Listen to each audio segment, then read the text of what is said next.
Dans cette vidéo, nous allons parler de la cupidité. La cupidité est un vice qui se caractérise par un désir immodéré de richesse ou de biens matériels. Elle peut se manifester de différentes manières, par exemple, un désir d'acquérir toujours plus de biens matériels, même si on n'en a pas besoin. Une envie de s'enrichir rapidement, même si cela signifie faire des choses immorales. Un manque de satisfaction, même si on a déjà tout ce qu'on pourrait désirer. La cupidité peut avoir des conséquences négatives, tant pour l'individu que pour la société. Dans cette vidéo, nous allons définir la cupidité, donner des exemples de cupidité dans le monde réel, expliquer les conséquences de la cupidité, donner des conseils pour éviter la cupidité. Alors, restez avec moi et découvrons ensemble ce qu'est la cupidité et comment elle peut affecter nos vies. La cupidité est un désir immodéré de richesse ou de biens matériels. C'est un vice qui peut conduire à des comportements égoïstes et nuisibles. La cupidité peut être définie de plusieurs manières. Une définition courante est qu'elle est un désir insatiable de richesse. Une autre définition est qu'elle est un désir excessif de biens matériels. La cupidité peut également être définie comme un désir de posséder quelque chose qui n'appartient pas à l'individu. La cupidité est souvent associée à d'autres vices, tels que l'avarice, l'envie et l'orgueil. L'avarice est un désir excessif d'argent, tandis que l'envie est un désir de posséder ce que les autres ont. L'orgueil est une opinion excessive de sa propre valeur. La cupidité peut avoir des conséquences négatives sur l'individu et la société. Sur l'individu, la cupidité peut conduire à des problèmes de santé mentale, tels que l'anxiété et la dépression. Elle peut également conduire à des comportements addictifs, tels que le jeu et l'alcoolisme. Sur la société, la cupidité peut conduire à des inégalités économiques, à la corruption et à la violence. Marie est une femme d'affaires prospère. Elle a construit son entreprise à partir de rien et est devenue très riche. Cependant, sa richesse ne lui apporte pas le bonheur. Elle est toujours à la recherche de plus d'argent et de biens matériels. Marie est obsédée par l'argent. Elle travaille sans relâche pour gagner plus d'argent, et elle dépense sans compter pour s'acheter des objets de luxe. Elle est également très envieuse des autres qui ont plus d'argent qu'elle. La cupidité de Marie a des conséquences négatives sur sa vie. Elle est souvent stressée et angoissée, et elle a des problèmes relationnels. Elle est également devenue égoïste et insensible aux besoins des autres. Voici quelques exemples de comportements cupides que Marie peut adopter. Elle peut travailler sans relâche pour gagner plus d'argent, même si cela signifie sacrifier son temps libre ou sa santé. Elle peut dépenser sans compter pour s'acheter des objets de luxe, même si elle n'en a pas besoin. Elle peut être envieuse des autres qui ont plus d'argent qu'elle. Elle peut être prête à faire n'importe quoi pour obtenir plus d'argent, même si cela signifie nuire aux autres. La cupidité peut être un vice destructeur, tant pour l'individu que pour la société.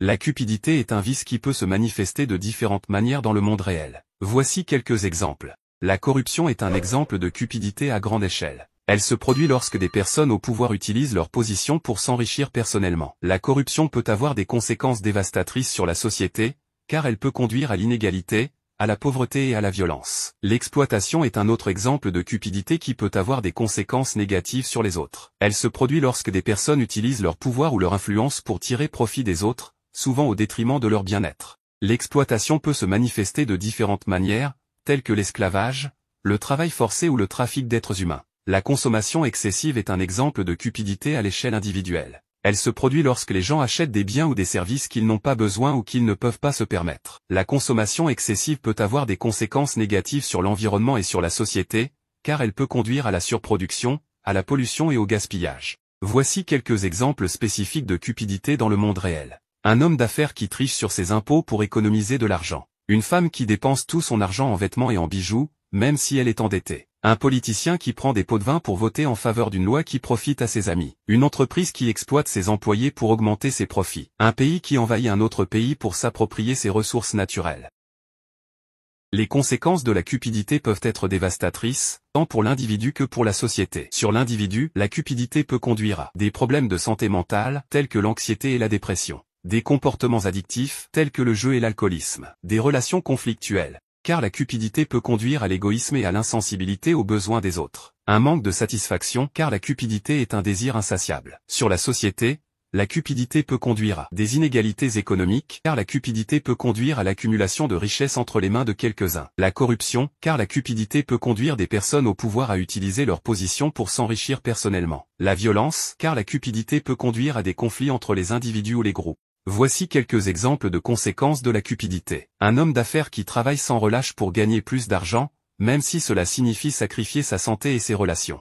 Il était une fois un homme nommé Pierre qui avait du mal avec la cupidité. Il était toujours à la recherche de plus d'argent, de biens matériels et de pouvoir. Cette cupidité a commencé à avoir un impact négatif sur sa vie. Il a commencé à tricher sur son travail, à mentir à ses amis et à sa famille, et même à faire des choses illégales. Un jour, Pierre a réalisé qu'il avait un problème. Il a décidé qu'il en avait assez de vivre dans la cupidité. Il a commencé à chercher de l'aide auprès d'un thérapeute. Avec l'aide de son thérapeute, Pierre a commencé à comprendre d'où venait sa cupidité. Il a réalisé qu'il avait été élevé dans une famille où l'argent et le succès étaient valorisés. Il avait appris à se comparer aux autres et à se sentir inférieur s'il n'avait pas autant que les autres. Pierre a commencé à travailler sur sa cupidité en apprenant à être satisfait de ce qu'il avait. Il a appris à se concentrer sur les choses qui étaient importantes pour lui, plutôt que sur les biens matériels. Au fil du temps, Pierre a commencé à se sentir plus heureux et plus épanoui. Il était capable de se concentrer sur les choses qui étaient importantes pour lui et il était capable de profiter de la vie. Le cheminement de Pierre. Pierre a suivi un cheminement pour surmonter sa cupidité. Ce cheminement a inclus les étapes suivantes. La première étape pour Pierre a été d'admettre qu'il avait du mal avec la cupidité. Il a dû reconnaître que sa cupidité l'affectait négativement dans sa vie. Une fois que Pierre a admis sa cupidité, il a commencé à chercher à comprendre d'où elle venait. Il a réalisé qu'elle était due à son éducation et à ses expériences passées. Une fois que Pierre a compris l'origine de sa cupidité, il a commencé à travailler sur son contentement.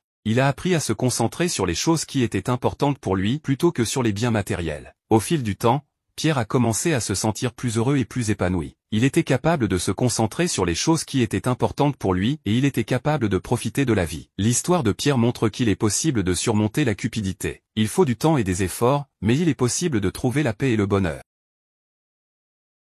Voici un exemple spécifique de la façon dont la cupidité de Pierre a affecté sa vie. Un jour, Pierre a découvert qu'il avait gagné à la loterie. Il a reçu $1 million.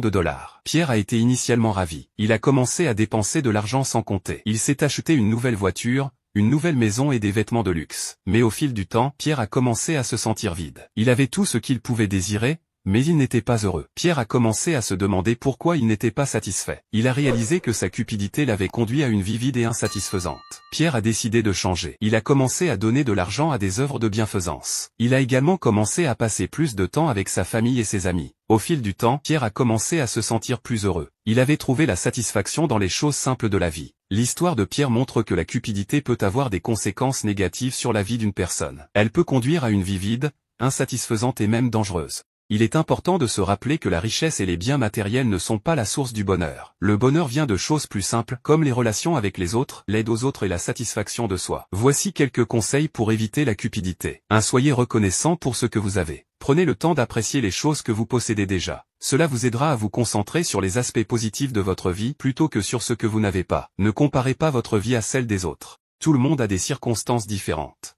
Comparer votre vie à celle des autres ne fera que vous rendre malheureux. 2. Concentrez-vous sur les choses qui sont importantes pour vous. Ne laissez pas la richesse et les biens matériels vous contrôler. Concentrez-vous sur les choses qui sont importantes pour vous, comme vos relations, vos passions et votre épanouissement personnel. 3. Apprenez à être satisfait. Le bonheur ne vient pas de la possession de choses, mais de l'appréciation de ce que vous avez déjà. Voici quelques conseils spécifiques pour appliquer ces principes dans votre vie. 1. Tenez un journal de gratitude. Chaque jour, écrivez 3 choses pour lesquelles vous êtes reconnaissant. Cela vous aidera à vous concentrer sur les aspects positifs de votre vie. 2. Passez du temps avec des personnes qui sont positives et qui vous soutiennent. Ces personnes vous aideront à vous sentir bien dans votre peau et à apprécier ce que vous avez. 3. Trouvez des activités qui vous passionnent. Lorsque vous faites quelque chose que vous aimez, vous vous sentez plus satisfait et moins porté vers la possession de choses. 4. Faites du bénévolat ou aidez les autres. L'aide aux autres est un excellent moyen de trouver un sens à votre vie et de vous sentir plus satisfait. Il est important de se rappeler que la cupidité est un vice qui peut avoir des conséquences négatives sur votre vie. En suivant ces conseils, vous pouvez cultiver une attitude plus positive et moins cupide. En conclusion, la cupidité est un vice qui peut avoir des conséquences négatives, tant pour l'individu que pour la société. Si vous vous sentez cupide,